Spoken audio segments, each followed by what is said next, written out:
Obviously, I don't have the lathe equipment and stuff like that. So what I'm going to do now is I'm going to get that in order. You shouldn't know a difference. I'll be back, and we'll see where we're at.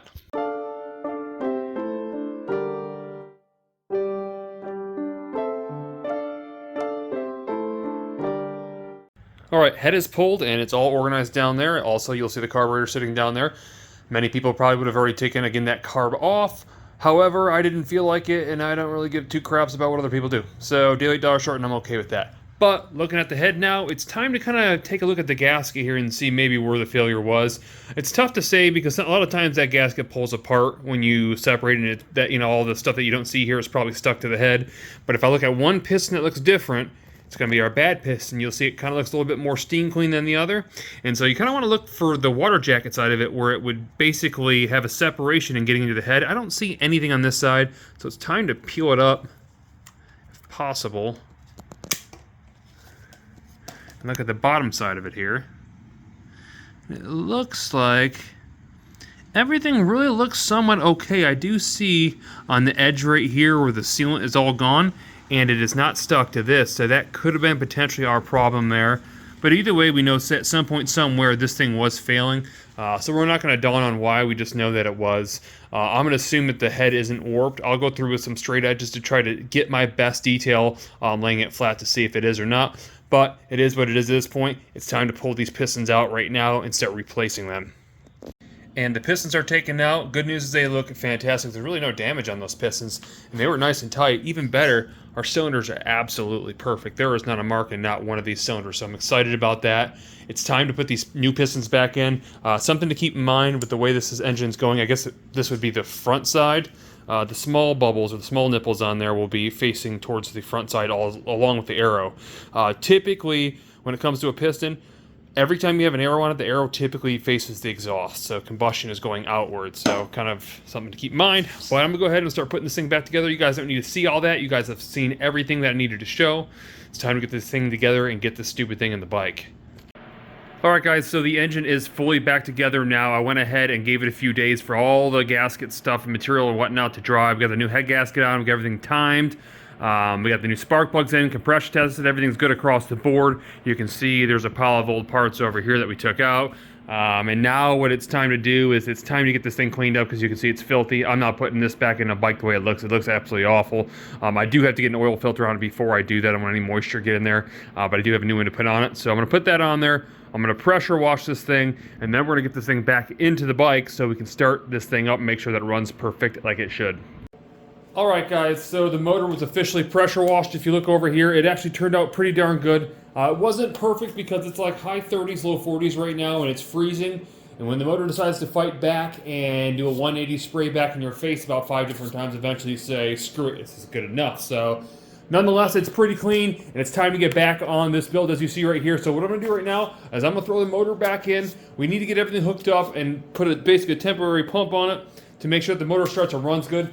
Keep in mind, I do still have to put oil in it. I do not want to forget that. That could be a big problem and made all that rebuild for nothing. So let's move forward and get that motor thrown back in. Okay, so I got the motor back in. That only took about a whopping 20 minutes. So for those dealers out there that are charging like 5 hours just for motor installation, that's total BS. Don't fall for it. It literally took 20 minutes. All you gotta do is get one of the middle bolts in, which I started with the middle bolt, which is right there. Got the other side in, and then I shimmied up the back and everything lined up, put the bolts through, torqued them down, and that's it. Pretty straightforward. But now it's time to go ahead and hook up all the wiring and all the hoses. This is a part of trust because when I get to this point, I hope that everything in the motor is good, and I assume that it is because otherwise I have to unhook every single one of those wires, which obviously sucks. So again, I'm going to go on the trust that, or the hope that this is everything good to go. So what you're going to see right now is I'm going to throw in all these wires, all these hoses, and then we should be about to the point where we can at least fire it up and make sure that she's running all right. Okay, so I got everything back together for the most part. This part took a little over an hour, and actually the wiring went really quick. That took like 15 minutes, but the part that was a little bit more confusing was running the cables. I really don't like the way the throttle cables are ran. I did what the manual said. I just don't like the way they look, and then I'm still working on the throttle cable, or I'm sorry, the choke cable as well, because the manual doesn't even think there is one, strange enough. So right now is the moment of truth. We are going to try to start this thing. Hopefully it fires. Hopefully the battery's got enough juice. All I can do is try. So I'm going to go ahead and physically pull this choke cable. Hopefully that's out. On. It's priming.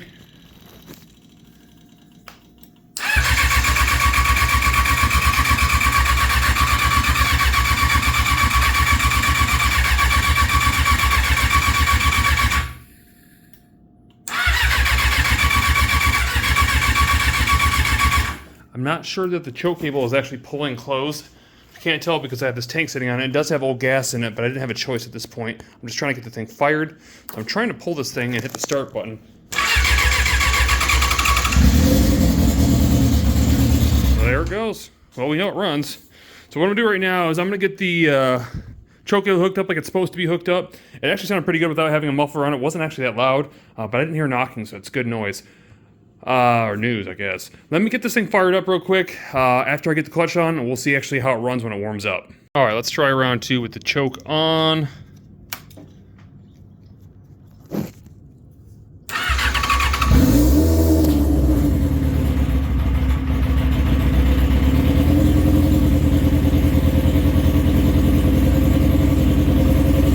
Well, so far so good. There's no knocking at all.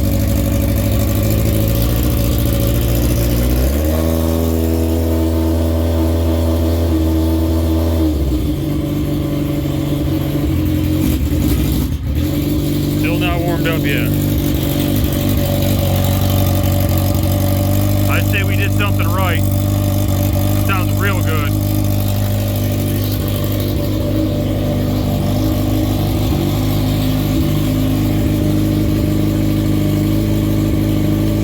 Now the low oil light's blinking, but I just put in 3 quarts, so it shouldn't be an issue. We'll double check it here in a minute.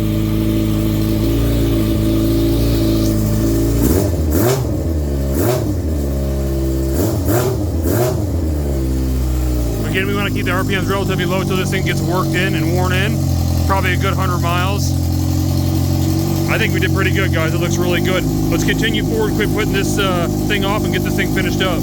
All right, so I figured out the low oil pressure light and the reason it was on. First of all, the male spade terminal right here was slightly loose, so I got that connected. But more importantly, when I put the oil in and I looked at the manual stated 2.5 quarts if you were not using an oil filter or replacing an oil filter, and then 2 3/4 if you were replacing the filter with it, which we did. But what it also says is the total capacity is 3.5 liters or quarts.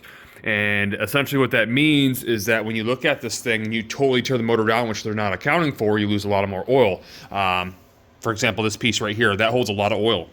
And so what I need to do is add basically another 1/2 quart into it. So I got our quart here, and yes, I know this is cheap oil, but again, this is just braking oil. We're going to be running the bike for about 15 minutes at idle and light revs as we do it. No transmission movement will be happening in that, so it'll be just fine. And then we're going to go ahead and change the oil again. But for now, mechanically, this bike is set to go, and it's time to move on to the body. All right, so moving on to the body, it's time to do a little body work. Again, when I bought this bike, I thought it looked mint. Everything I saw looked all OEM, like the windscreen and the turn signals, and it really just looked untouched. But it just turns out that I'm an asshole and didn't really look at everything I should have because there's plenty of damage to see. I've kind of pointed a lot of that out already. From nicks and scrapes to basically holes broken in it, which you can see I have a replacement one here for the mid-fairing. And then all the way down to just pretty bad cracks, like you can kind of see right there, that need to be repaired. Now, none of that is detrimental. We can fix all that, and we will fix all that. But obviously, at that point, you know that I have to sand everything down.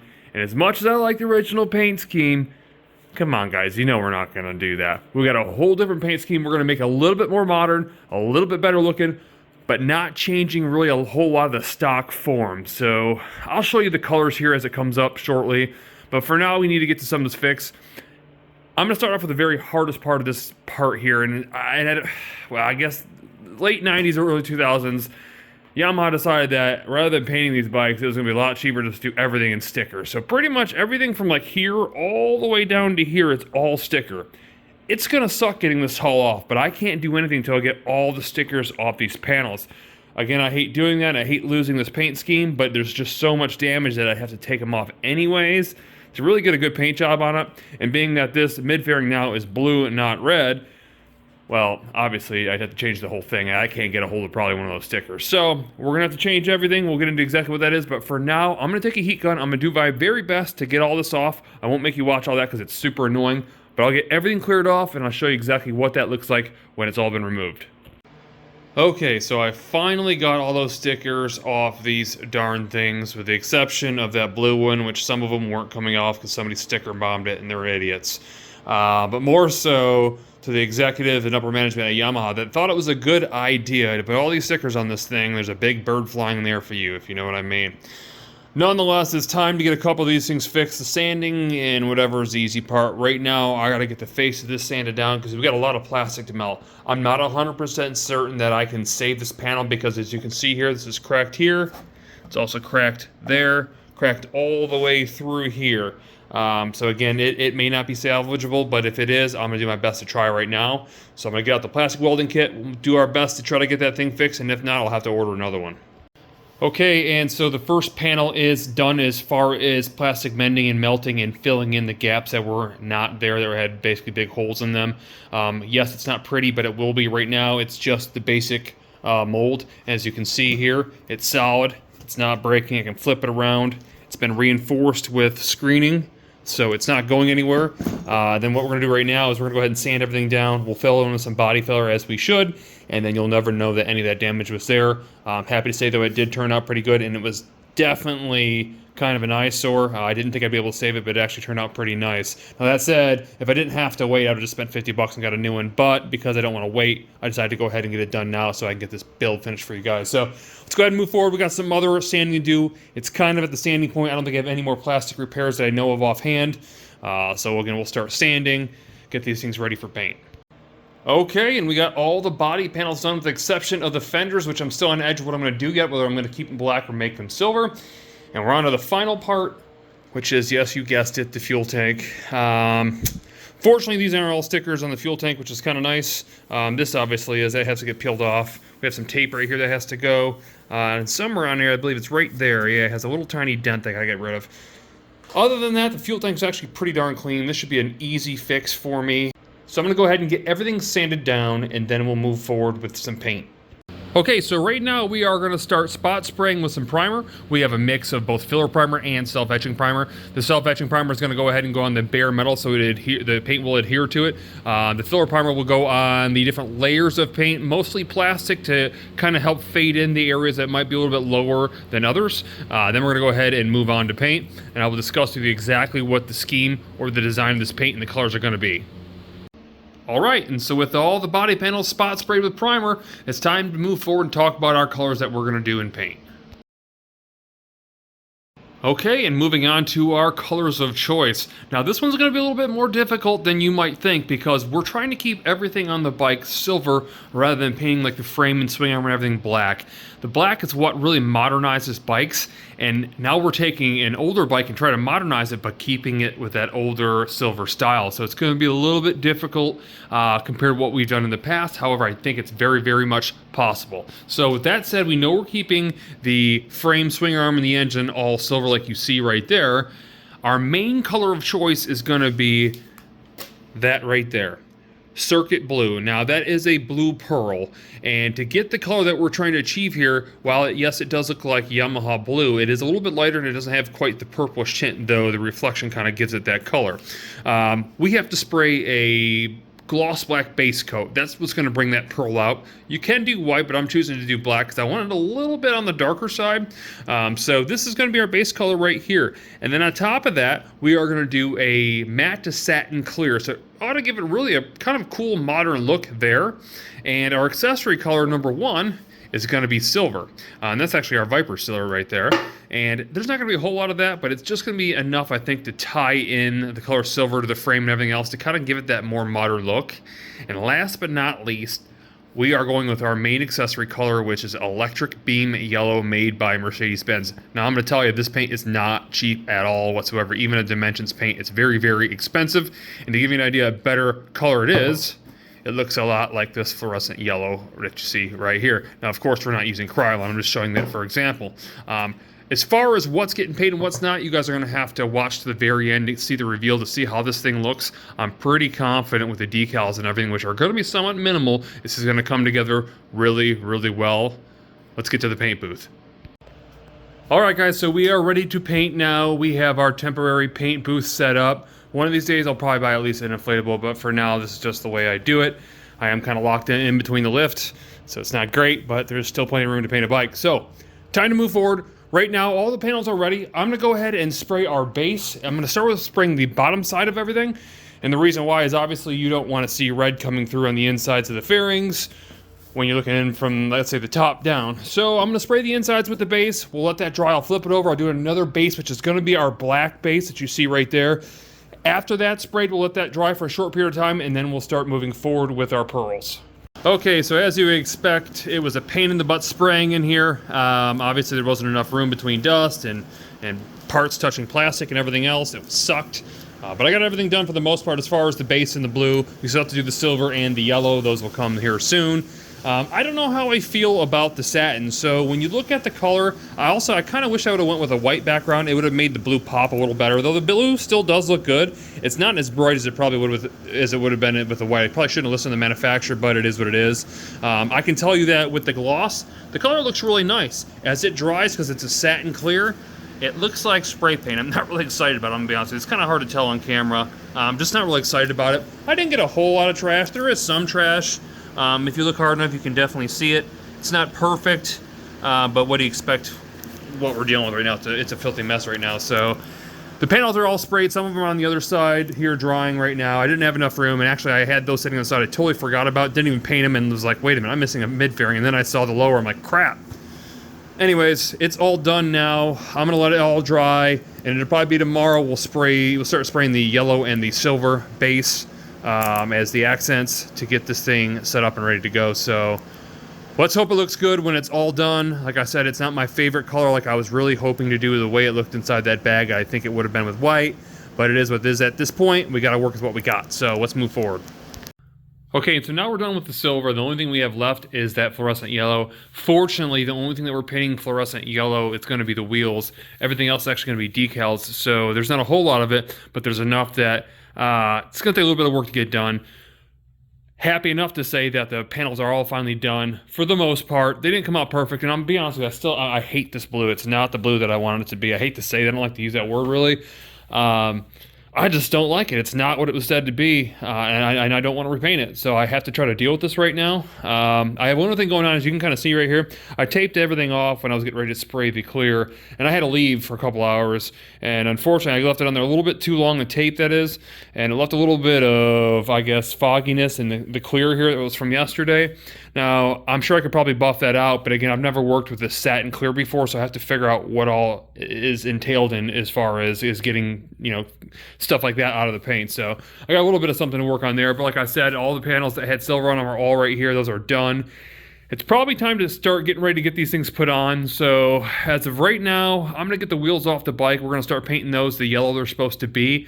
I'm gonna make some decals up, and then we're gonna start getting this body ready to get put together. Okay, and so as you can see, the wheels are on. They absolutely look fantastic. Tank's just simply sitting on there right now, obviously, but it's finally time to show you guys. Here is the body, and again, the yellow kind of looks yellow, not fluorescent yellow. It's actually fluorescent yellow. It looks really, really good in person. I was kind of concerned because, again, I told you I really didn't like the blue, but the silver and the yellow really, really dialed it in. I'll know better when I get it all back together. I do have a render that I put together too to kind of give me the idea of what it would look like prior to doing this. So we'll see kind of that render and how it compares to what I have actually done. For now, we've got a bunch of different stuff to do. As you'll notice, there's a different exhaust on it right now. It's just temporary sitting on there. One of the things about these older bikes is the long upwards exhaust just kind of gives it an aged look. Doesn't look bad, it just kind of gives it the aged look. And again, we're trying to make it look a little bit newer. So we're kind of going for that MotoGP style out the under swing arm right here. And I think this thing ought to fit pretty good, but I got to temporarily fit on some of the fairings to make sure that it does clear before I go ahead and weld that and make that thing fit. So time to put some fairings on. Okay, so I'm still in the middle of putting fairings on, but I told you I needed to fit the fairing to make sure that the exhaust fit right. And I'm going to tell you, it fits absolutely perfect. You guys will see a little bit better when I get the rest of the lowers on. But again, this is exhaust right here. Now, keep in mind, this isn't a bolt-on exhaust. I did have to do some welding. I only tacked it in a few places enough that this thing ain't going anywhere. but it's held on pretty well in case I ever had to move it. But it fits with this fairing like really nice. So don't worry if you guys are interested in getting rid of that old long can on the side here and you want something kind of more modern looking like this. I will put a link also for this muffler in the description below. Just keep in mind it is welded on. It's not a just clip on, easy to apply, slap on type muffler. Okay, so before we continue moving forward and finishing off the small parts of the fairings and taking a look at what this thing looks like overall, we have some small accessories that we do have to still add to the bike. First of all, we need new grips. Now, somebody else had their dirty hands on this and they look disgusting. Those gotta go. We do have custom mirrors that'll be going on this instead of the big flappy ears that we had on there. A little bit of buffing to do right there as well. We have some brand new flush mount turning signals that I'll be putting inside here, as well as some LED lights inside the front headlights. Now, I will put links in the description below for all those different things. One thing I do want to note as far as the headlight, I was going to change the headlight. I was actually going to have this thing painted kind of crossed here and up to give it kind of that new look like the new R1s and R6s have. I thought maybe with the LED lights it'll be so bright that would work out, but I really don't want to harm somebody if they're riding at nighttime, because I'm not going to be riding this bike. This bike's going to go for sale.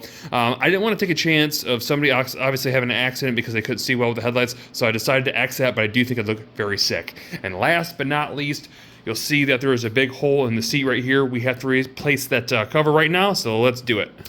And there is our new non-slip seat cover. These things are great. They help you tremendously when you're riding around turns and stuff. They work really well. It doesn't look like much compared to the regular, but it does work very well. Moving forward, you can see we have our new mirrors. We have our new grips, our turning signals right there, and our brand new LED lights are in it, so we are ready to go there. One more thing that I want to update you with. I did start the bike and let it run until it got to the point where it's about 225 degrees. Fan turn on is right around 215, and I figured out why we spun a rod bearing. Now, the funny thing is that we know that the engine was replaced. It wasn't the original engine, and so you have to ask yourself, well, why did the engine go bad? We didn't really know, and I'll tell you what. After getting up to 225 degrees, the fan never kicked on, so the first thing that I did was come over to the side right here, and I checked the connector for the fan. It was plugged in. Okay. I unplugged it. I put power from a third battery or a secondary battery directly to the fan. The fan powered on, so I knew it wasn't the fan. Next, I went underneath the back seat. I checked out the relay. The relay was functioning fine. The fuse was good inside there. And so the last thing that could be actually a problem here would be our thermocoupler switch, which we have right here. I don't know if that's actually the correct term, but it's a thermal switch. Basically what happens is it grounds itself out once it gets to a certain temperature and allows the circuit to basically be whole and allows that fan to kick on. And so what I did was I went ahead and put a jumper in here and the fan turned on immediately. So basically what more than likely happened was that this unit was bad right here, this little $15 part, and rather than replacing that, somebody run the engine until it got so hot that the head gasket gave out, putting water into the crank and spun the bearing. So you might want to ask yourself, why do people not do things the right way? I don't know, but at least now we know what happened. That said, it's time to take a look at this thing. Let's see what this thing looks like overall. And there you have it, guys. I think it turned out fantastic. I would have never in a million years thought that thing was a 2001. I think it did a really good job as far as making this thing hit our goal, which was to make it look more modern. I think even with the wrong color, coupled with the exhaust and everything, it turned out really nice. If you look at the screen right now, this was my render. I wouldn't necessarily call it a render. It's more of a Microsoft Paint mock-up to give you an idea of what I was planning on doing. And I think it turned out pretty close. There was a couple minor changes that I made. I did put a little silver on the front fender. Wasn't initially planned. And the angle of where it says R6 is a little bit more of an angle where it was straight across on the original design. And then the tail was slightly different. But I think overall I was pretty close to what I was shooting for, and I really like the way it turned out. Definitely comment below what you guys think. Did I do what I was supposed to do? Does it look better than it did, or does it not? Interested in your opinion. That said, let's move forward to a little montage of pics.